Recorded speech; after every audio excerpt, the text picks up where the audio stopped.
El primer disparo retumbó entre los árboles.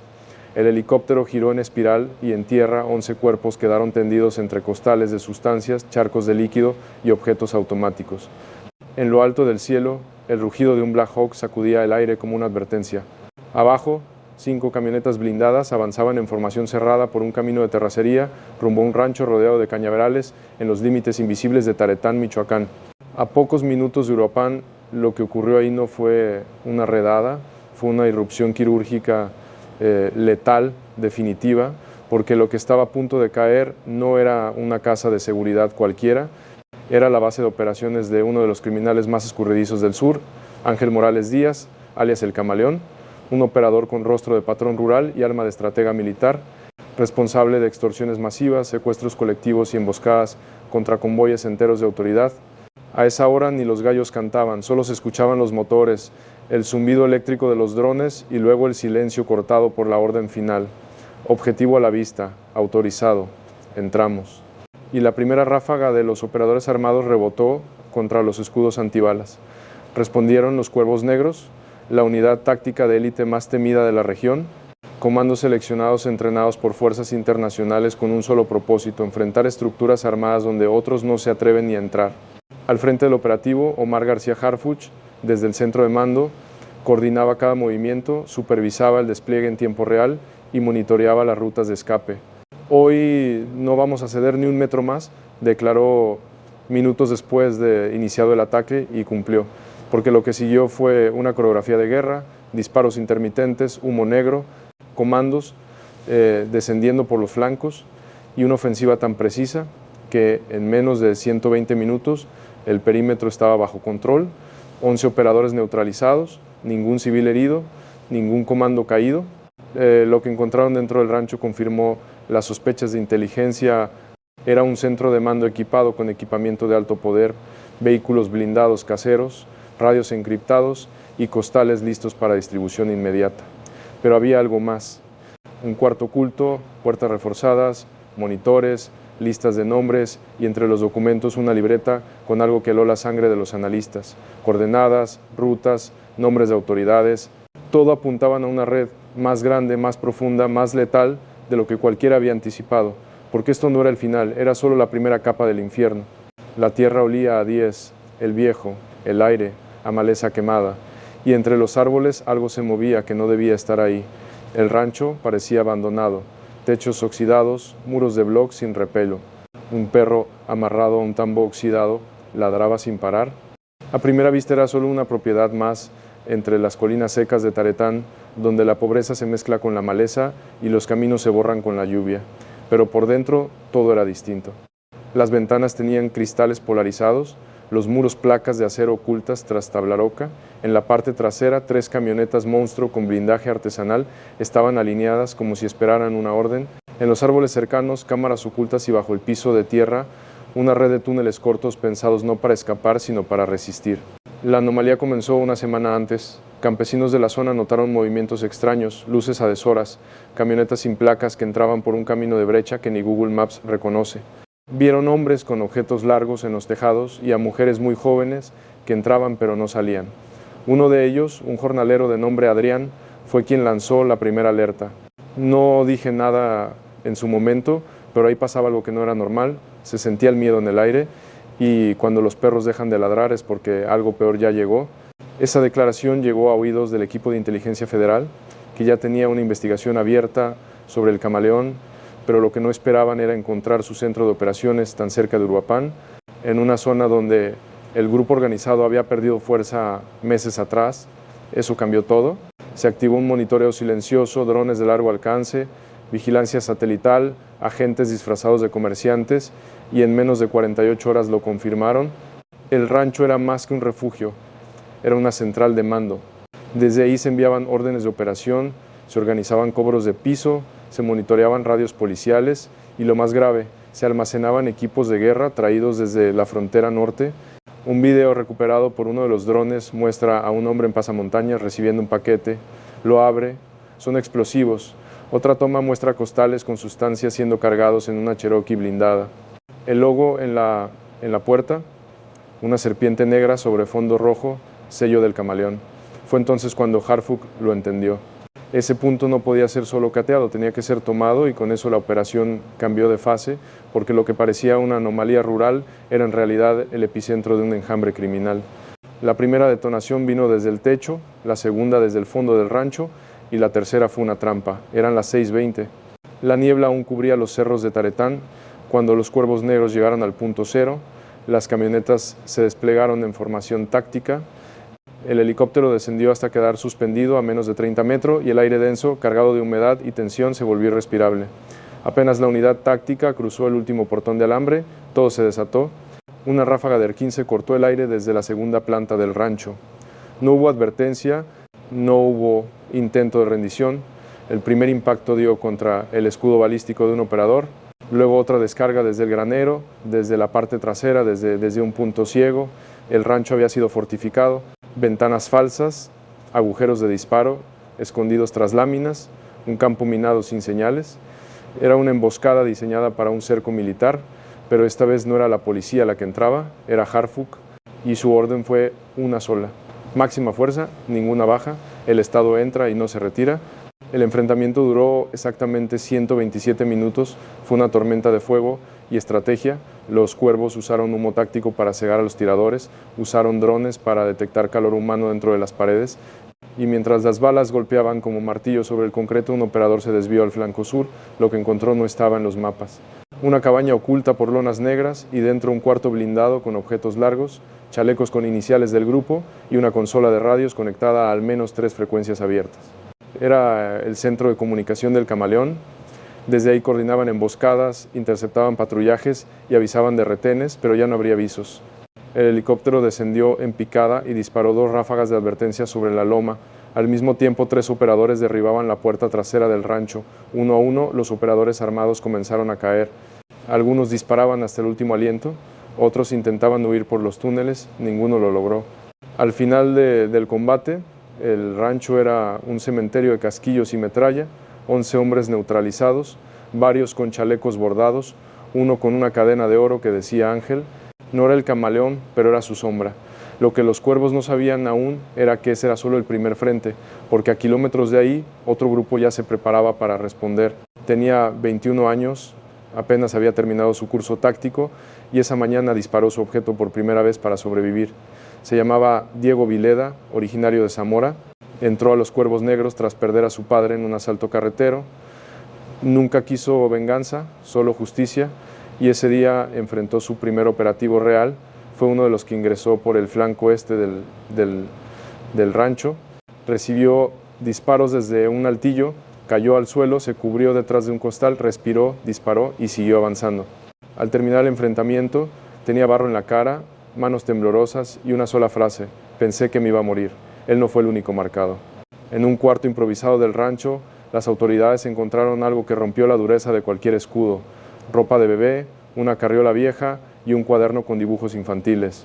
Había signos de que alguien vivía ahí, una mujer, un niño. Nadie los encontró. Fueron evacuados, usados como escudo. Nadie lo sabe. Lo que sí estaba claro era que el rancho no era solo un cuartel, también era refugio, prisión. Más allá, en un túnel colapsado, los Cuervos hallaron a un hombre herido. No tenía objetos. Estaba desarmado, sucio, con un tatuaje en el cuello que decía Luz. Cuando le apuntaron, solo alzó las manos. Dijo su nombre. Dijo que no era operador, que lo obligaron a trabajar en las cocinas bajo amenaza. Su mirada no mentía, tenía miedo y hambre. Pero no todos eran víctimas. Uno de los cuerpos recuperados portaba documentos falsos, placas clonadas y un celular satelital con mensajes recientes. Era escolta personal del Camaleón. Su apodo, el Pulpo, lo identificaron por sus huellas. Estaba ligado a más de 9 incidentes en Uruapan y tenía una foto guardada en el bolsillo, un niño abrazando a un hombre armado. Ambos sonreían porque incluso los individuos más peligrosos tienen familia, y esa es la línea que esta guerra borra todos los días. En la entrada del rancho, una mujer se acercó al cerco militar. Tenía los ojos rojos, el cabello mojado por la neblina. Buscaba a su hermano. Dijo que trabajaba ahí limpiando, que no tenía objetos, que solo quería saber si estaba vivo. Uno de los agentes le pidió retirarse. Ella no gritó, no insultó, solo susurró algo que heló la piel. Si no está neutralizado, lo van a neutralizar por haber sobrevivido. Y esa es la otra cara del combate. No todos disparan, pero todos sangran, porque en Michoacán la línea entre victimario y víctima puede depender de quién te ve primero. No era solo un rancho, era el corazón logístico de una red que conecta sustancias, objetos y muerte desde la raíz. Ángel Morales Díaz, alias El Camaleón, no es un líder visible. No presume equipos, no graba videos amenazando, él diseña, opera en silencio, coordina desde sombras y eso lo hace más peligroso. Su estructura en Michoacán no depende de conflicto desbordado, sino de control quirúrgico, reparto de tareas, rotación de operadores, intercambio de rutas. Su base en Taretán era una pieza dentro de una maquinaria más grande que se extiende desde Calcomán hasta Los Reyes, un corredor de impunidad que conecta la sierra con la autopista siglo XXI. Desde ahí, el camaleón mueve dos cosas, sustancias y miedo. Las sustancias viajan en convoyes nocturnos, escondidas entre cargamentos de aguacate o madera. El miedo se administra en cuotas, cobro por protección, por paso, por silencio. A los comerciantes se les exige cooperación, a los transportistas seguridad garantizada, a los alcaldes neutralidad política, y a quien obedece le mandan un mensaje, una cabeza, un video, una ausencia. Los datos de inteligencia muestran que su red cuenta con al menos 4 células operativas, cada una con roles específicos. Los halcones, jóvenes reclutados desde los 14 años, monitorean calles, patrullas, movimientos, cobran 1,500 pesos semanales, a veces en piedra los cierres, encargados de neutralizar a quien no pague. Se mueven en motos, usan objetos cortos, actúan en silencio, desaparecen en segundos.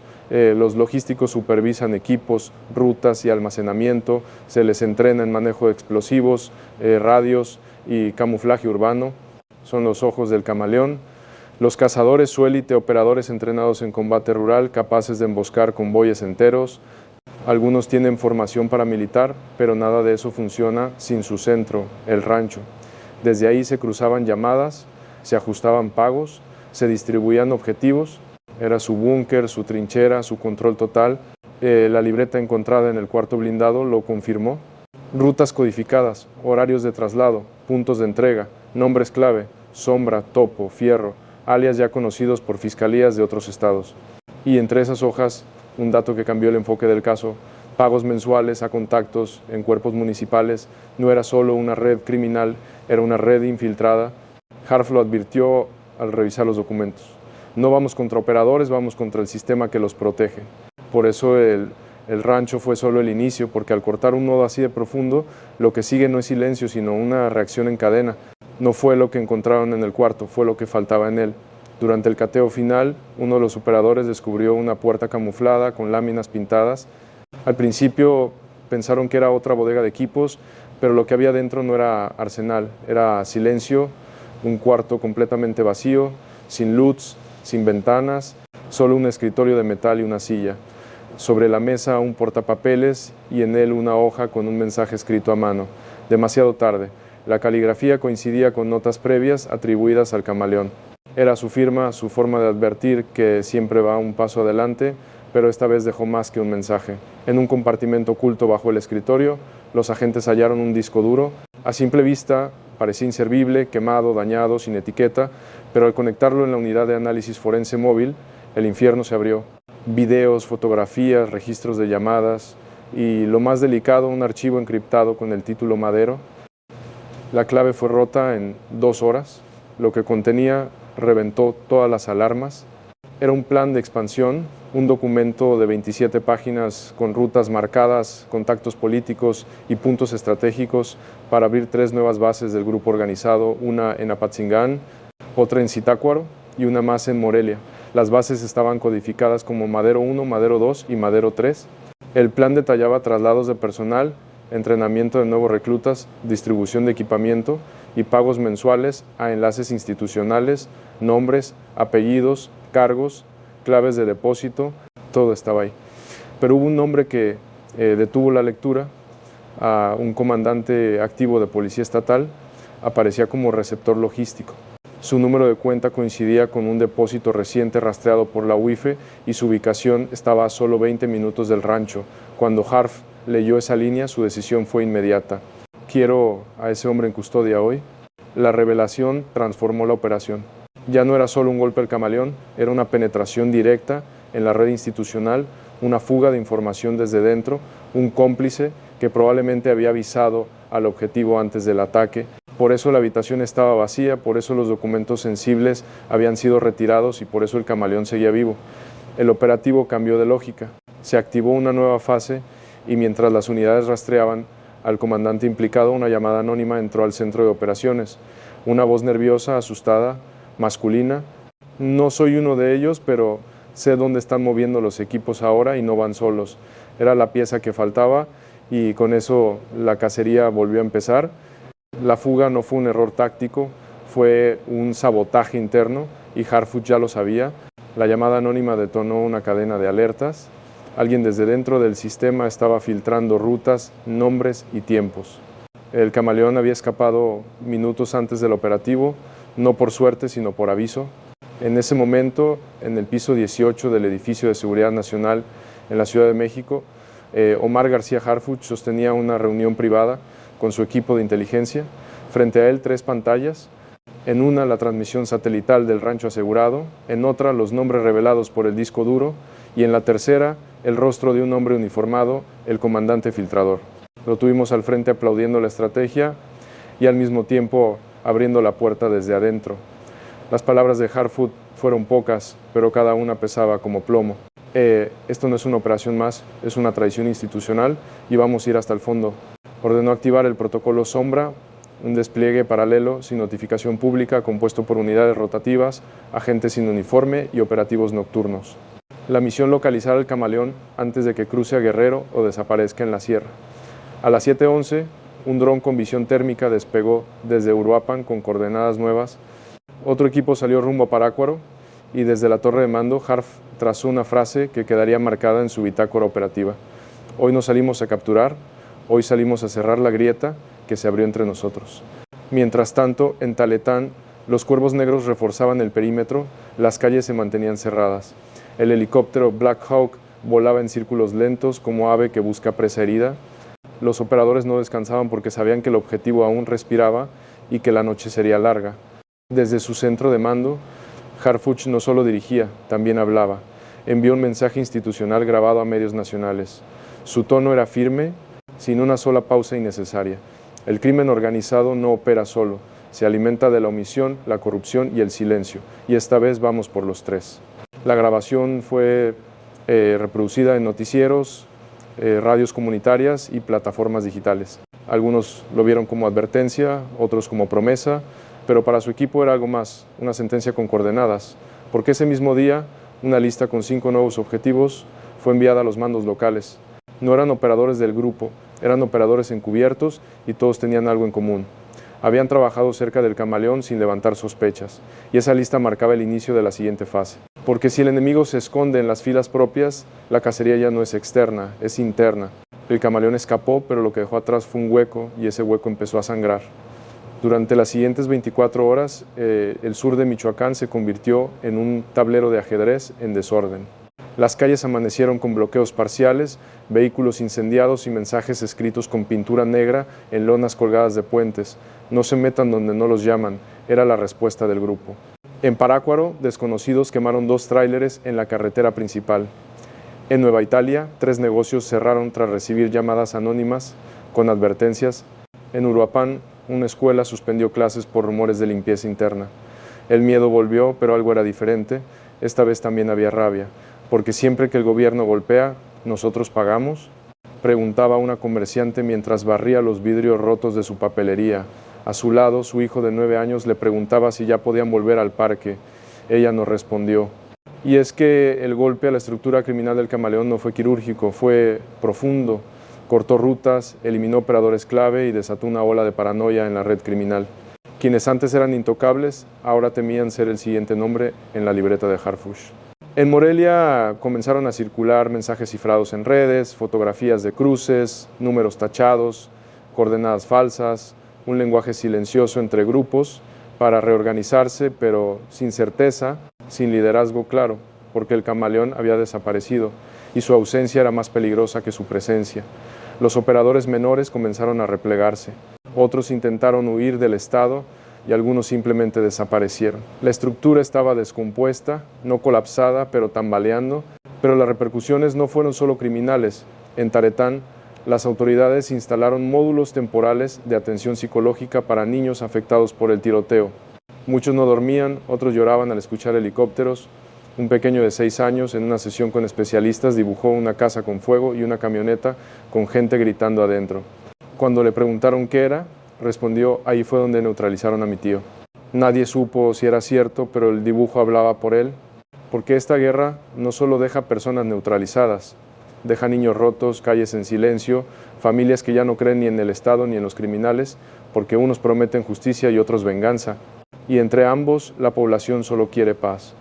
Pero Harpuk lo sabe, los vacíos no duran. Si el Estado no se queda, el crimen regresa. Por eso, esa misma noche, autorizó una medida excepcional: presencia indefinida de fuerzas especiales en los municipios más vulnerables. Patrullajes, sobrevuelos, retenes aleatorios, no para mostrar poder, sino para impedir que el vacío se vuelva costumbre. Porque cuando el enemigo se fragmenta, lo más peligroso no es lo que ves, sino lo que aún no ha resurgido. A veces lo más aterrador no es el conflicto, es la calma que la sigue, porque en esa calma todos esperan la próxima explosión. La noticia del operativo en Taretán sacudió al país como un trueno inesperado. Durante horas, los titulares giraron en pantalla: el Estado responde en Michoacán, operativo quirúrgico liderado por Harfuch, 11 operadores neutralizados. Se desarticula a base del grupo organizado, pero entre los aplausos oficiales también surgieron las preguntas: ¿por qué escapó el camaleón? ¿Por qué se filtró el operativo? ¿Y cuántos más dentro del sistema siguen del lado equivocado? Columnistas hablaron de infiltración institucional, exfiscales exigieron depuraciones y en redes sociales miles de usuarios compartían una sola palabra: tarde. Tarde para las familias desplazadas, tarde para los jóvenes reclutados, tarde para quienes ya no regresarán, pero también hubo una sensación distinta. Por primera vez en mucho tiempo, una figura del Estado no solo prometió, actuó. Harf no viajó a Taretán a tomarse fotos. Desde su oficina en Ciudad de México coordinó, ordenó, confrontó, y cuando la red se rompió desde dentro, tituyó: vamos a limpiar cada rincón. Y si hay que empezar por nuestras propias filas, también lo haremos. Esa frase, pronunciada en una sesión cerrada y filtrada horas después, se volvió viral, no por su tono, sino por su claridad. Porque en esta guerra lo que más falta no son equipos, son líderes con convicción. En Taretán, la población aún no baja la guardia. Las calles siguen semivacías al anochecer. Los padres recogen a sus hijos antes de que caiga el sol, y cada dron en el cielo provoca tanto alivio como inquietud. Pero algo cambió. Esa madrugada, cuando los helicópteros cruzaron el cielo y los cuervos negros descendieron al infierno, el grupo organizado entendió que ya no manda solo, y la población lo sintió, lo escuchó, lo vio. Un niño, al pasar junto a una patrulla, levantó la mano y saludó. Nadie le pidió que lo hiciera, nadie le enseñó a temer menos, lo hizo solo. Porque aunque aún hay miedo, también hay señales de resistencia. Y eso también es parte de la guerra. El camaleón sigue libre. La red criminal aún respira, pero hoy tiene menos rutas, menos equipos, menos cómplices y sobre todo menos margen, porque el Estado ya no solo observa, ahora actúa, y cuando lo hace con estrategia, con firmeza y con rostro, se llama Harfuch. ¿Y tú crees que esta vez el Estado podrá sostener el avance o el crimen volverá a llenar el vacío, Ef?